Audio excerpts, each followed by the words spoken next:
Welcome back to Fanfics in a Nutshell. Today, we're stepping into one of those timelines that sounds absurd for about 5 seconds, right up until it starts breaking everything underneath it.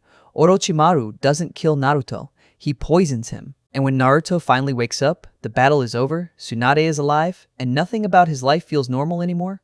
Because this time, the scar he carries out of that fight is not a wound anyone in Konoha can hide. It is a transformation.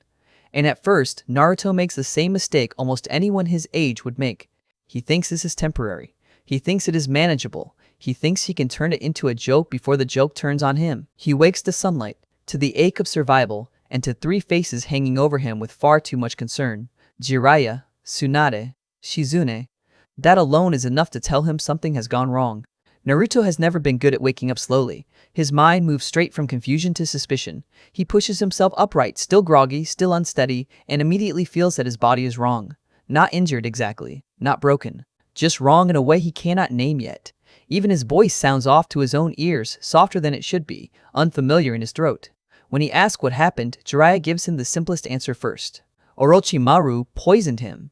Tsunade presses harder. Can he breathe? Is he in pain? Does anything feel strange? That last question lands differently, because now Naruto can feel it too. Something is missing. Or maybe something has changed places.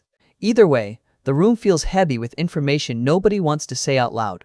Naruto panics the way Naruto always panics, openly, loudly, and with no patience for being managed. Tsunade tries to calm him down, which only makes him more certain that there is something terrible she's hiding. Then she tells Shizune to show him the mirror. In Naruto's mind, that means only one thing. He prepares himself for horror, for scales, for poison rot, for some monstrous thing Orochimaru left behind. But when the mirror turns, the first thing he sees is not a monster, it is a face he recognizes. Blonde hair, blue eyes, whisker marks, human, whole. For one brief second his fear breaks, then Tsunade tells him to look closer, and everything changes. His features are softer, his frame is different. His waist is narrower, his hips wider, and when his eyes finally drop far enough, the truth hits him all at once. He is not looking at himself anymore. He is looking at a girl. That is the moment the story should become a breakdown. For most people, it probably would. Tsunade explains that the poison must have caused the change. Naruto asks the only question that matters, can she change him back? Tsunade says yes, or as close to yes as a medic can honestly say without lying. She is already working on a cure. Jiraiya backs her up. If there is a way, Tsunade will find it. And that should be enough to make this a crisis with an ending. Something terrifying, yes, but temporary. Something to endure, something to survive. Instead, Naruto does something stranger. He accepts it. Not because he enjoys it, not because he understands it, but because once Tsunade tells him it is reversible, his mind races past the horror and goes somewhere deeply, unmistakably Naruto. Toward opportunity, toward chaos, toward pranks. If this is temporary, then this is not the end of the world. It is a disguise. It is confusion weaponized. It is a chance to fool Kakashi, mess with Sasuke, maybe get one over on everyone before Tsunade fixes the problem and life goes back to normal. For a boy who has survived loneliness, ridicule, and worse, this feels less like a curse than a weird inconvenience with comedic potential. And that reaction tells you almost everything you need to know about him. Naruto does not deny reality. He just refuses to let reality be the one that gets the last laugh. So they head back toward Konoha, and for a while the tone stays almost absurdly light. Tsunade, who has already started thinking 3 moves ahead, tells Naruto that for the time being he should take on a secret identity. Shizune is still disturbed by how well Naruto is taking all of this, but Naruto brushes it off. In his mind, nothing important has changed. He is still Naruto. Tsunade still plans to cure him. The village does not need to know. Easy. Then Tsunade starts explaining what being a girl actually means, and suddenly the confidence cracks. Jiraiya, sensing exactly what kind of conversation this is becoming, vanishes under the excuse of scouting ahead. He wants absolutely no part of whatever practical lessons Tsunade is about to deliver. By the time they near the village gates, Naruto looks pale. Not broken, not defeated, but deeply unsettled in a new way. The grand prank has collided with the inconvenient fact that this body comes with realities he never had to think about before. Jiraiya tries to cheer him up with ramen and advice, warning him that if he wants the disguise to work, he cannot just look different, he has to act different too. That is when Naruto realizes he has made another mistake. He never really thought that far. His first instinct is to pick the most Naruto name imaginable, Naruko. Jiraiya shuts that down instantly. After a little pushing, they settle on Konan, a name strange enough to pass, distant enough not to invite questions from the wrong people. Tsunade gets them through the gates by presenting Naruto as her student, and for the moment, it works. The village does not recognize him. The disguise holds. The paperwork gets filled out. The adults peel away to deal with actual responsibilities, and Naruto is left alone in Konoha wearing a face that nobody reads correctly. That should be freedom. Instead, it feels unstable. He eats ramen at Ichiraku because some habits are too deeply rooted to abandon even under absurd circumstances. Tucci notices two things immediately. First, this strange girl eats exactly like Naruto. Second, she talks like she already knows him. Naruto barely escapes the exchange without giving himself away. That is the first warning. The disguise works on paper. It may not survive a real conversation, and still, Naruto cannot help himself.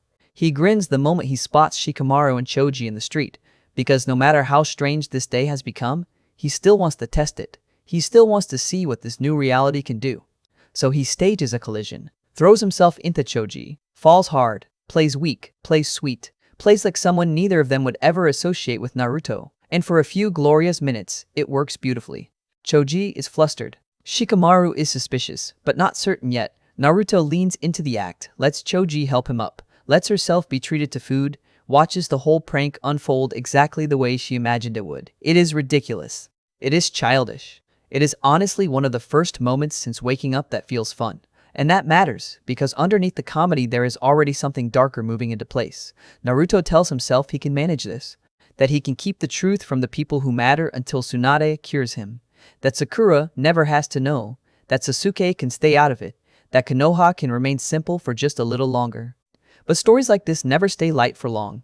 The disguise is too personal. The village is too familiar. Every conversation is a trap. Every friend is a risk. And the longer Naruto tries to turn this into a game, the closer he gets to the moment when the game stops being his to control. Because right now, he still thinks the hardest part is waking up in the wrong body. He has no idea that the harder part is going to be walking through Konoha in that body and discovering which bonds survive the change, which ones twist under pressure, and which ones reveal feelings nobody was ready to face. And the first real collision is coming fast, not with the village, not even with Sakura, with Sasuke.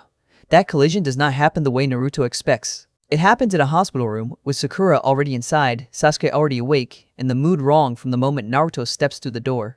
There are bits of apple scattered across the floor. Sakura looks shaken.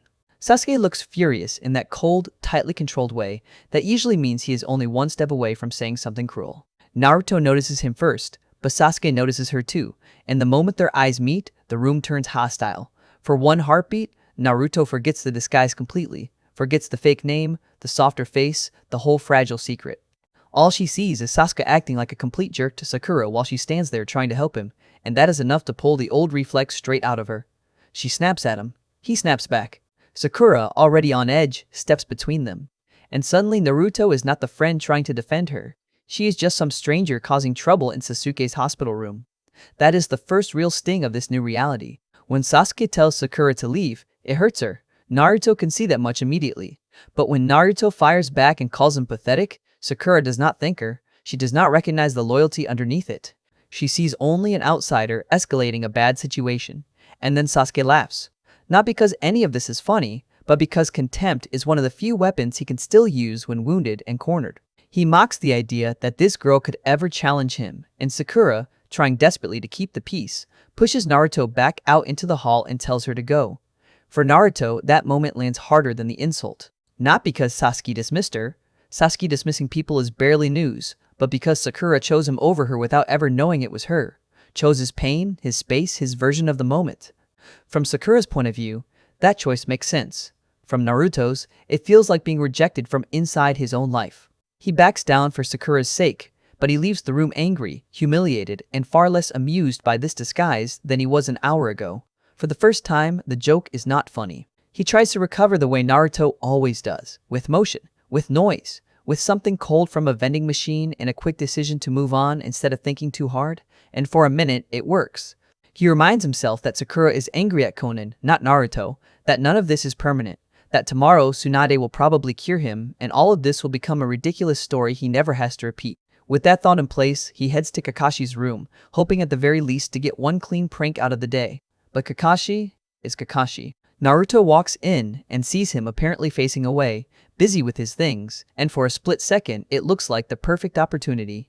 Then Kakashi's voice comes from behind her, calm as ever, already one step ahead. Jiraiya has told him everything. The figure in the room is only a clone. The prank dies before it even begins. It should be disappointing, and it is, but the scene that follows matters for a different reason. Kakashi is curious, mildly entertained, and far less shaken by Naruto's transformation than Naruto expected him to be. He listens. He asks what it feels like. He tells Naruto that once Tsunade fixes this, Team 7 needs to start training together again.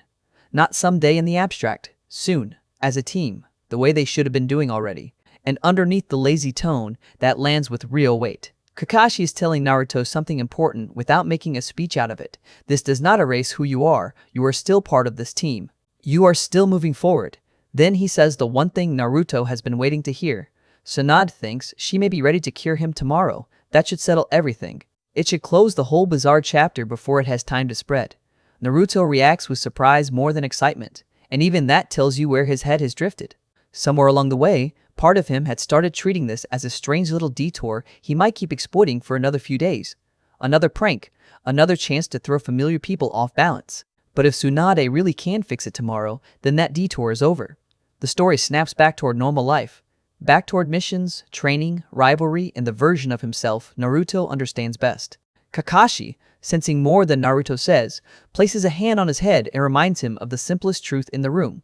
Under all of this, he is still Naruto. That is supposed to be comforting. It mostly is. But comfort does not change the fact that the disguise has already done damage. Sakura has already looked at him and seen someone else. Sasuke has already mocked him without knowing who he was mocking. And even if the cure works tomorrow, those moments have happened. They are real now. By the time Naruto gets home, night has settled over the village, and for once the thought of his own bed feels like safety. Tomorrow, everything goes back to normal. That is the line he repeats to himself as he opens the door. Then he finds Shikamaru sitting in his apartment like he has been waiting there for hours. And just like that, the entire illusion starts to collapse. Shikamaru is not dramatic about it. He does not accuse. He does not threaten. He just says what he already knows. Entering someone's home without permission is probably against the law, yes. But under the circumstances, he assumes Naruto can forgive him. He calls him Naruto directly, and the room goes still. Naruto tries one last lie. Says Konan and Naruto are just friends. Says this is all a misunderstanding. Shikamaru barely even reacts. He has already traced the problem back to its source. Naruto called Choji by his first name before Choji had introduced himself. The disguise was never as solid as Naruto wanted it to be, and once Shikamaru noticed that slip, the rest came together easily. The face looked like a female version of Naruto. The behavior was wrong in ways only a friend would catch. The act itself was too loud, too improvised, too Naruto to survive real scrutiny. What makes this scene work is not just that Shikamaru figured it out. It is what he does next. He says he has not told anyone, not Choji, not the others, no one. For one brief second, Naruto is overwhelmed with relief. Because if Shikamaru had kept the secret, maybe this can still be contained. Maybe tomorrow really can reset everything. But Shikamaru is not there to reassure him. He is there because Choji's feelings are involved, and that makes the whole thing troublesome in exactly the way Shikamaru hates most. Naruto, in his usual fearless stupidity, thought the prank worked because boys become chivalrous around girls. Shikamaru knows better. Choji was not being nice because this was funny. He was reacting to someone he thought was genuinely sweet, vulnerable, and worth caring about. Naruto stumbled into emotional territory without even noticing it. That realization does not fully land on him yet, but it hangs there all the same. Then comes the harder truth.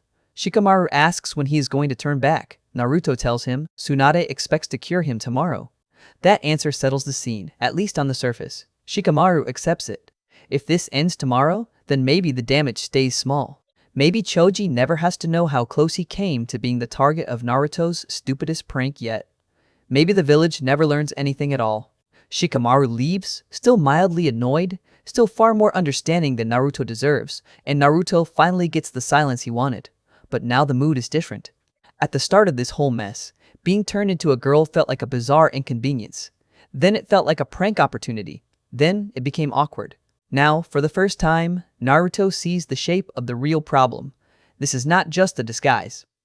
It changes the way people look at him, respond to him, open up to him, defend themselves against him, maybe even start feeling things around him that were never supposed to enter the picture at all. It changes the social gravity of every room he walks into. And if that cure works tomorrow, maybe he gets to escape all of that before it spreads any further. If it does not, then everything gets worse. Because tomorrow is no longer just about whether Naruto turns back, it is about whether this story remains temporary or becomes his life. The next morning begins with sunlight, routine, and the kind of fragile hope that only exists when someone has not yet been forced to hear the answer they fear most.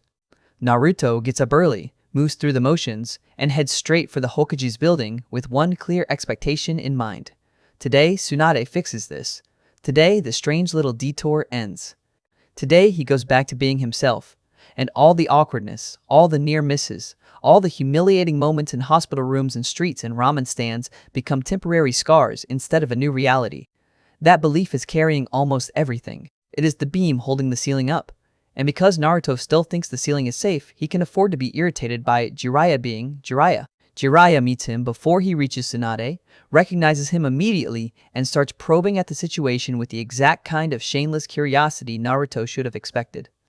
To Jiraiya, this whole disaster contains an angle of fascination Naruto wants absolutely nothing to hear about. To Naruto, the experience has been inconvenient, embarrassing, and far less glamorous than any idiot fantasist would imagine. He shoots the conversation down fast, annoyed that even here, even now, people keep trying to turn this into something lighter than it feels from the inside. There is a small but important shift hidden in that exchange. On the first day, Naruto was the one trying to make all of this funny. By the second morning, he is getting tired of other people doing it. The novelty is thinning out. The strain is starting to show. Then he walks into Tsunade's office without knocking, because some habits are sturdier than wisdom, and gets exactly the kind of reception that choice deserves. Tsunade is asleep, Naruto is loud, and within seconds, she reminds him with physical clarity that being Hokage has not made her any less dangerous. For a moment, the old rhythm returns. Teacher and student. Insults, complaints, familiar violence, the kind of messy affection that only works because both of them already know where the line is. Naruto asks about the cure, Tsunade's face changes, and the story steps over the edge. This is the scene where the safety net disappears. Tsunade admits she was too presumptuous. The tests were not as conclusive as she hoped. The cure she made has a real chance of working, but it also has a very real chance of doing nothing at all. She lays it out as carefully as she can because Tsunade understands something Naruto does not yet want to face. Once she says this aloud, there is no putting the optimism back where it was. The transformation is no longer a temporary inconvenience in theory. It is a condition without a timetable. The possibility Naruto has been refusing to dwell on suddenly takes shape in the room. What if this lasts months? What if it lasts years? What if Tsunade cannot reverse it until they get access to a pure sample of Orochimaru's poison, something that may not happen anytime soon? Naruto still drinks the cure. Of course he does. He asks the last practical questions because that is how he keeps from panicking outright. Will it work instantly? Yes. Is there any chance he changes back halfway and ends up trapped in some even worse in-between state? No. Either it works or it does nothing. So, Naruto uncorks the vial, downs the dark blue liquid, and closes his eyes like someone standing in front of a door that has to open if the world makes any sense at all. For a few seconds, he allows himself to believe that when he looks again, everything will be restored. Then he checks the mirror. Nothing has changed. That is the real divergence point of the story, not the poison. Not the hospital mirror, not the fake identity. This. Because before this moment, Naruto could survive everything by mentally placing it in a short stretch of time. A weird week, a humiliating few days, a detour. But when the cure fails, the frame collapses. He's still standing there in the same body, looking at the same reflection, and now nobody in the room can promise him when that reflection will stop being his. Tsunade apologizes. Naruto asks what happens now, and for the first time, the problem is not just physical, it is social, strategic, emotional. A whole life has to be rebuilt around the uncertainty. Tsunade gives him two choices, and both of them cost something real. They can tell everyone the truth. Or they can claim Naruto has gone away with Jiraiya for an extended training trip and let Konan continue existing in his place. The second option sounds attractive for about 5 seconds. No judgment, no gossip, no having to explain anything. But Tsunade pushes him to think beyond the immediate panic. If Naruto leaves, he cuts himself off from everyone who cares about him. If he stays hidden under another name, then the bonds he has spent years building become inaccessible. Every friend becomes a stranger. Every interaction becomes a performance. And worst of all, if he keeps trying to deceive people, someone will figure it out anyway. Naruto already knows that part is true. Shikamaru proved it in a single evening. So Tsunade does the one thing adults rarely do well around Naruto. She gives him the truth without dressing it up. If he tells the village, some people will judge him. If he hides, he loses himself in a different way. There is no path through this that does not hurt. Naruto leaves without deciding, and that too matters, because Naruto's instinct is usually forward motion. Pick a direction, charge.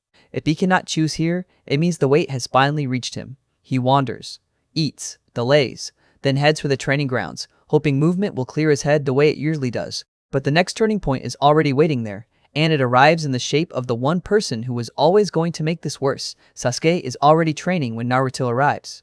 At first, Naruto only watches from the trees, prepared to either avoid him or wait him out. But almost immediately she realizes something is off. Sasuke does not just look intense. He looks unstable in that tightly compressed way that means all his thoughts are pointed somewhere dangerous. He senses her presence, throws a kunai into the tree she is hiding behind, and demands to know who is there. Naruto steps out, annoyed, defensive, still not planning to reveal anything. Then Sasuke says something strange. He asks whether he sent her, whether she is there to test him. And suddenly, the entire scene becomes charged in a different direction. This is one of those moments where the story's comedy finally burns away and leaves only tension behind. Sasuke is not behaving like the cool rival Naruto knows how to fight with. He is paranoid, coiled, searching for patterns and shadows. Naruto, confused at first, pushes back the way she always does, mocking him, pressing on the weakness the instant she senses it. Sasuke closes the distance, grabs her by the shirt, lifts her from the ground, and demands answers. Naruto should probably back down. Instead, she smiles. Because for all the fear she has been carrying, there is something weirdly liberating about facing Sasuke without hiding behind 10 layers of fake politeness. She taunts him one more time, calls him scared, and in that instant something clicks behind his eyes. He stares harder. The anger shifts. He says her name. Naruto admits the truth. And Sasuke does not react the way Naruto expected. He does not laugh. He does not insult her. He does not sneer and tell her she looks ridiculous. He goes still, then visibly more frustrated, then quietly demanding in a way that is almost worse. What is this? When will Tsunade change you back? Naruto explains that it was Orochimaru, that Tsunade failed, that it could take years. Sasuke turns away from her, and there is a silence there that matters more than any obvious reaction would have. Naruto, trying to interpret it, assumes maybe he is angry on her behalf. Sasuke denies it. Naruto pushes anyway, insisting that nothing important has changed, that she can still fight, that he should not assume he's better than her just because of the circumstances. Sasuke does not argue. He just says the training ground is hers and leaves. It is a terrible reaction for Naruto because it gives her nothing clean to punch against. Mockery would be easy, cruelty would be familiar. But whatever Sasuke is feeling here, it is bigger and messier than either of those things. Naruto is left standing alone trying to decide whether that was pity, anger, confusion, or some private crisis. Sasuke would rather die than explain. The only thing she knows for sure is that the secret has escaped its container. Sasuke knows now, which means the charade is over, whether Naruto officially admits it or not. So when she tells Tsunade and Jiraiya what happened, the conversation shifts from secrecy to damage control. Naruto says she cannot take the words back. Tsunade, to her credit, thinks this may actually be for the best. Jiraiya offers to spread the truth around the village so Naruto does not have to repeat the story to every single person herself. Naruto agrees, but with one condition. Sakura hears it from him, not through rumor. Not through hallway gossip. From him. That decision is small on the surface, but it reveals exactly whose opinion still matters most. Before he reaches Sakura, though, the story gives him one more emotional mirror. Lee is standing outside her house, looking miserable. At first, Lee recognizes Naruto by spirit more than appearance, then fails to understand what he is looking at, then loops all the way around into baffled support before he fully grasps the problem. It would be funny if he were not in such obvious pain himself. Naruto asks what is wrong, and through the fog of the conversation, the answer begins to surface. Lee is facing the possibility that his injuries may end his dream. The body he built his life around may no longer carry him where he wants to go. Suddenly, Naruto's own curse is standing next to another kind of loss, and the comparison unsettles her. Lee, who should be the one broken by despair, looks at Naruto and sees strength. Naruto, who has been treating her transformation as the center of the world, is forced to see someone else living through something even more devastating.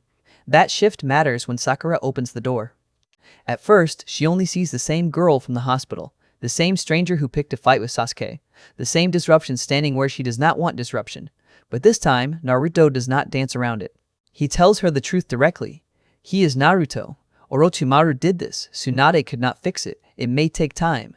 Sakura freezes. Then the memory of the hospital rearranges itself in her mind. The stranger who got angry at Sasuke. The strange energy. The overfamiliar attitude. It all snaps into place. She asks why Naruto did not tell her sooner. Naruto answers honestly in the only way he can. Because it was not easy. Because he is telling her now. Because some things are harder to say when saying them makes them real. And then comes the answer Naruto has been bracing for. Sakura says it does not bother her. She does not care in the way Naruto feared she might.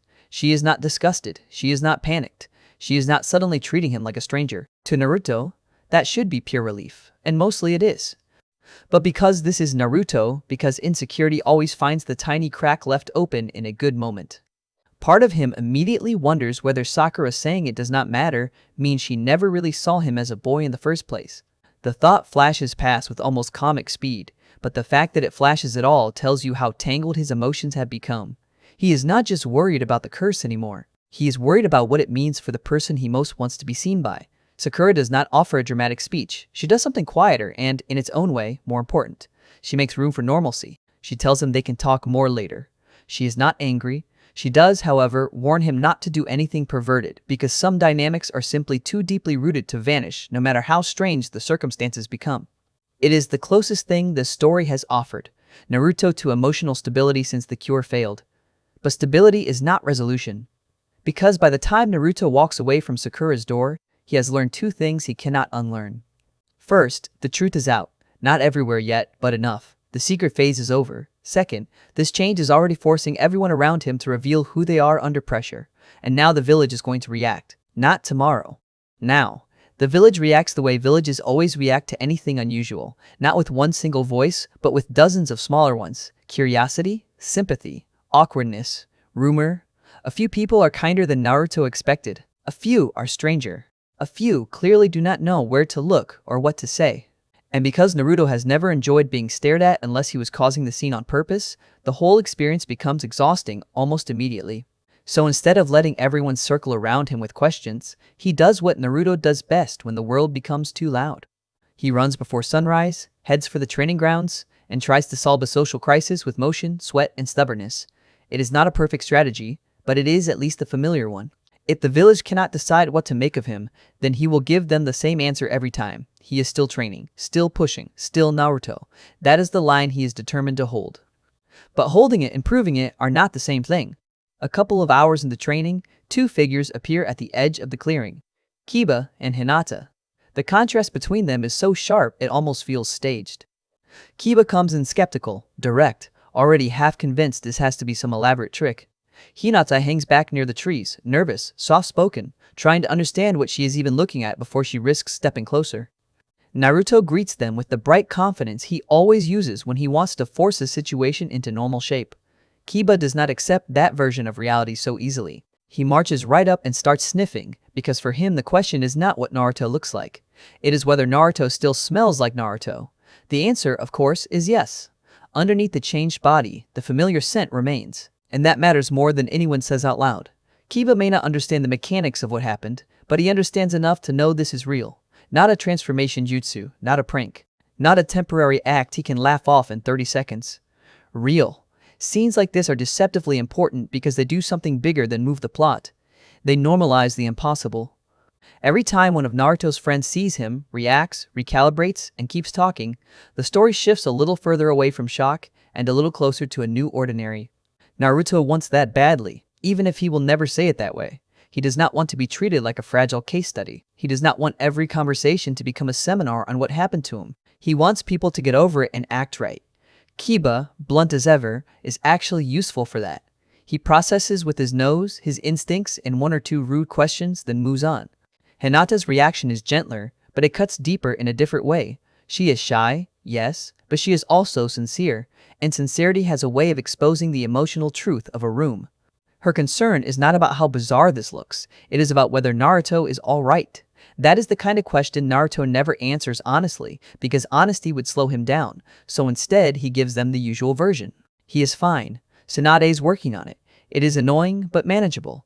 The words come easily now because he has already repeated them enough times to almost believe them again. Almost. That is the key word here, because the story is now living in the space between what Naruto says and what everyone around him can see. He insists this has not changed who he is. The village keeps proving that it changes how people approach him anyway. The two things can both be true, and that tension is where the emotional weight of this part sits. Naruto wants continuity. The world responds with adjustment.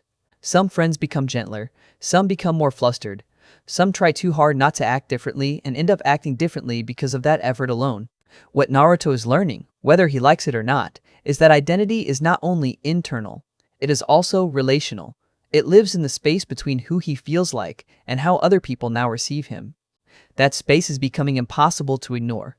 And nowhere is that more obvious than in the team he cares about most. Sakura, for all her bluntness, has already taken the healthiest route through the problem. She is not thrilled by the chaos, not impressed by the pranks, and definitely not interested in indulging Naruto's tendency to make everything about his own embarrassment. But once the truth is on the table, she adjusts faster than most people do. She does not collapse into awkwardness. She does not pull away. She does not turn the situation into some huge emotional performance. She accepts it, keeps talking to him, and almost immediately starts relating to him in a slightly different register. More open in some moments, more sharply watchful in others. There is something subtle shifting there, something Naruto notices without fully understanding. Sakura is not reclassifying him as someone else, but she is engaging with parts of him differently now that the old social assumptions had been disturbed. That matters because Naruto still orients himself toward her approval more than he should. Every small kindness from Sakura lands harder than it would from almost anyone else. Every dismissal hurts more too. Lee, on the other hand, offers Naruto a different kind of mirror. Their brief exchange outside Sakura's house already planted the idea, but its meaning keeps growing afterward. Lee is staring down the possible collapse of his entire path as a ninja. Naruto is dealing with a body that no longer matches the life he expected to be living. They are not the same crisis, but they rhyme. In both cases, the body has become the battlefield. In both cases, the future is suddenly less guaranteed than it looked a few weeks earlier. And in both cases, the only way forward is to keep moving even when certainty is gone. Naruto takes strength from that comparison whether he realizes it or not. Lee's determination makes self-pity feel embarrassing. If Lee can stand there on crutches, gutted by what he may lose, and still speak about support and spirit, then Naruto has no excuse to start acting like the curse has beaten him. The problem is that courage in public does not erase discomfort in private. It just teaches you how to carry it better. Meanwhile, Sasuke becomes the unresolved center of gravity in the background. That training ground conversation should have settled something. It does the opposite. Sasuke knows the truth now, which means every future interaction between them is going to carry the weight of that knowledge, and Naruto has no clean way to interpret the way he reacted. If Sasuke had mocked him, Naruto could have fought back. If Sasuke had pitied him, Naruto could have rejected it. But Sasuke's silence, anger, and abrupt withdrawal feel like the start of a problem instead of the end of one. Naruto cannot stop pressing on that confusion. Was Sasuke angry because of Orochimaru? Because of the lie? Because he felt caught off guard? Because something about the situation unsettled him more personally than he wanted to show? Naruto does not have the language for that question yet, but the story does. Sasuke has been thrown off balance, and for someone like him, imbalance often curdles into fixation. That is what makes this section of the story so effective beneath the comedy. Naruto is still trying to drag life back toward ordinary patterns. Training, talking, arguing, eating, showing up. But ordinary patterns are now producing unfamiliar emotional results. Friends react to him with new softness. Rivals react with new tension. The village's gaze feels different. Even Naruto's own awareness of his body is becoming more inconsistent. Sometimes he forgets entirely. Sometimes he is reminded all at once by the way someone looks at him, or pauses before speaking, or chooses a word more carefully than before. The curse keeps intruding not only physically but socially, and that makes it much harder to compartmentalize. You can ignore your reflection for half a day. It is harder to ignore the fact that the people around you have started seeing that reflection too. So Naruto does what he always does when his emotions start slipping out of reach. He doubles down on action. He trains harder, pushes more, treats adaptation like another exercise. If he can become stronger, faster, more capable, then maybe the rest of the uncertainty shrinks around the edges. This is not just a coping mechanism. It is Naruto's deepest belief in motion, that identity can be reinforced through effort. If the body has changed, he will force the body to keep up with the will inside it.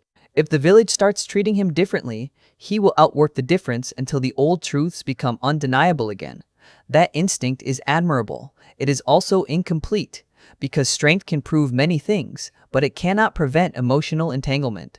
And emotional entanglement is exactly where the story is heading next. The reason Part 4 matters is that it transforms the premise from shock into environment. The curse is no longer a twist.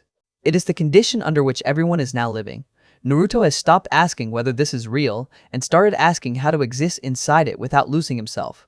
His friends are doing the same, each in their own way.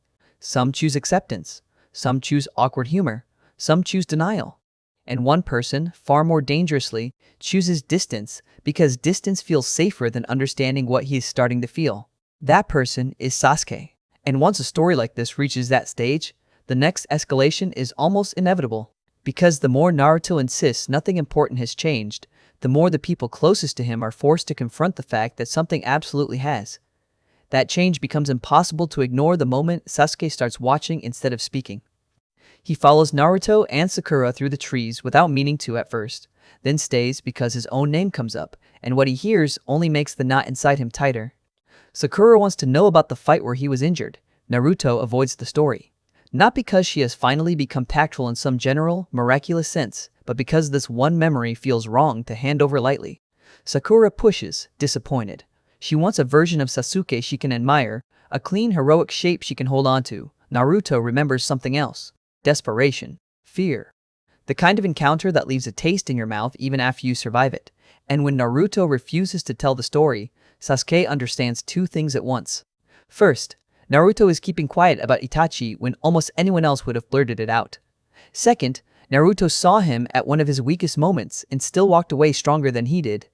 That combination is poison to someone like Sasuke, because this is where his pride finally stops behaving like simple rivalry and starts curdling into obsession. The text gives it to us almost bluntly. Every time Sasuke looks at Naruto, his blood boils. Naruto beat Gaara when Sasuke could not. Itachi was interested in Naruto in a way that reduced Sasuke's own revenge-fueled sense of importance to almost nothing. The loser he once looked down on is now someone he cannot measure cleanly anymore. That would be bad enough if Naruto had simply become stronger. But Naruto has also become harder to categorize. She is still loud, still awkward, still stubbornly herself, and yet the curse has altered the emotional geometry around her.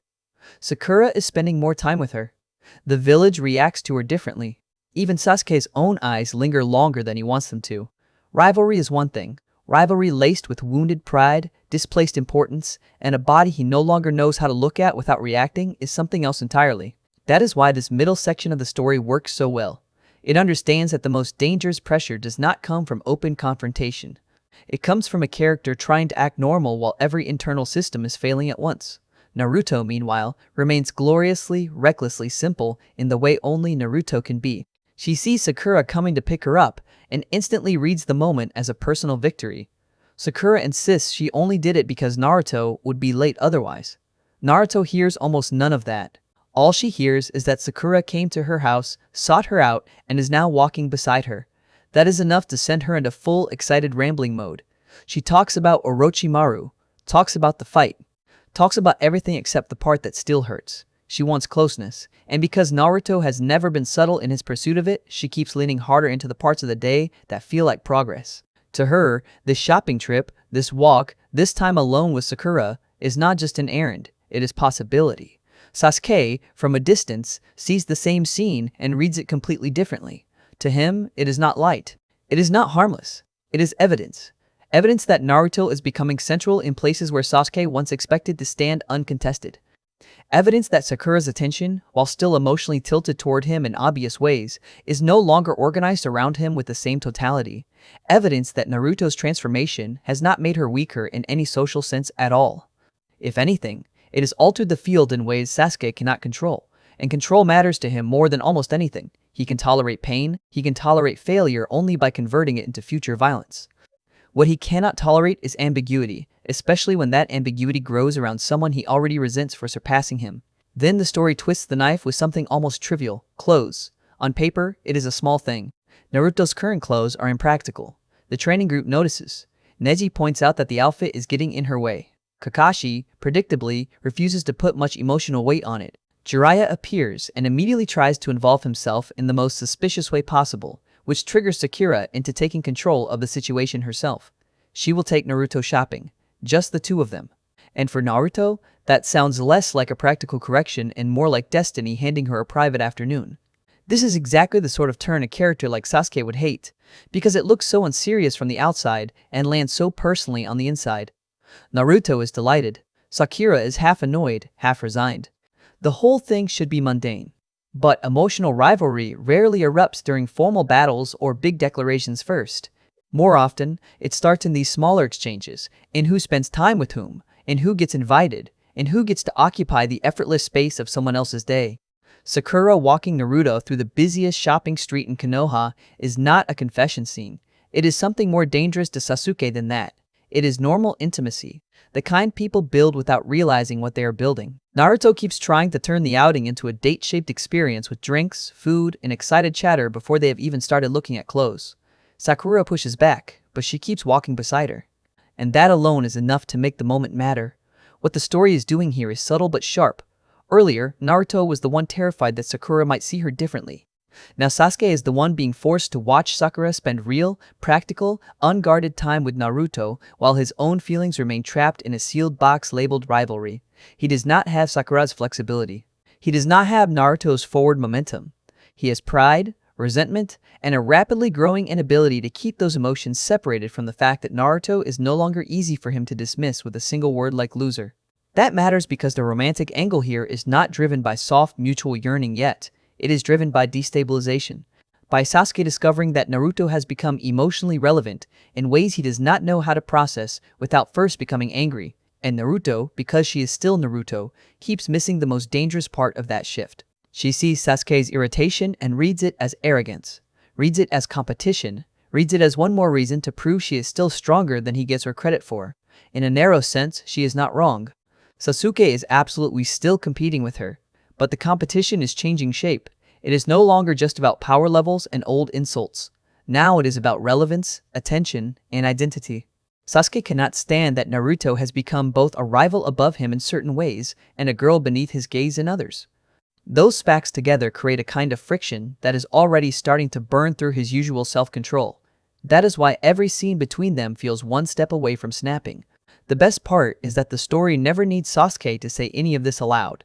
It shows you through surveillance, silence, and fixation, through the fact that he follows them. Through the way Sakura's curiosity about him matters so much to Naruto, and Naruto's refusal to tell the Itachi story matters so much to him. Through the simmering fury over Gaara, over Itachi, over strength, over attention. This is where the curse stops being only Naruto's burden and becomes the catalyst for Sasuke's internal collapse. Naruto is adapting. Sakura is adjusting. Even the village is slowly normalizing the impossible. Sasuke is the one refusing to normalize anything. He cannot go back to the old hierarchy and he does not know how to live in the new one. That makes part 5 the true emotional danger zone of the script. Because now every ordinary interaction carries extra weight. Training is no longer just training. Conversation is no longer just conversation. A walk through Konoha is no longer just a walk. Every little thing has started feeding the same fire in Sasuke. Naruto is changing the shape of his world, and he has no idea whether to beat that feeling, bury it, or chase it. And for someone like him, confusion rarely stays passive for long. It usually turns into action. And once that happens, whatever fragile balance Team 7 has managed to hold together is going to face its hardest test yet. By the time Team 7 steps back into something resembling a working unit again, the surface looks almost normal. Training resumes. Assignments begin to circulate. Kakashi gathers them the way he always has, with that lazy posture that hides how closely he is watching everything. Naruto shows up early, louder than necessary, moving like momentum alone can hold the world together. Sakura stands between familiarity and adjustment, slipping in and out of old patterns while quietly adapting to the new reality. And Sasuke is present, but presence is not the same as stability, because underneath the routine, every single one of them is carrying something unresolved. Naruto is still waiting for a cure that now has no timeline. Sakura is trying to keep things from fracturing while pretending nothing important has changed. Kakashi is observing more than he is intervening, letting the team find its footing again. And Sasuke is standing at the edge of all of it, watching, calculating, and losing ground in a way he cannot accept. That is the true starting point of this final stretch. Not a battle, not a confession, a return to normal that is not normal at all. The first real test comes quietly, a mission briefing. Routine on paper. Something simple enough to ease them back into teamwork after everything that has happened.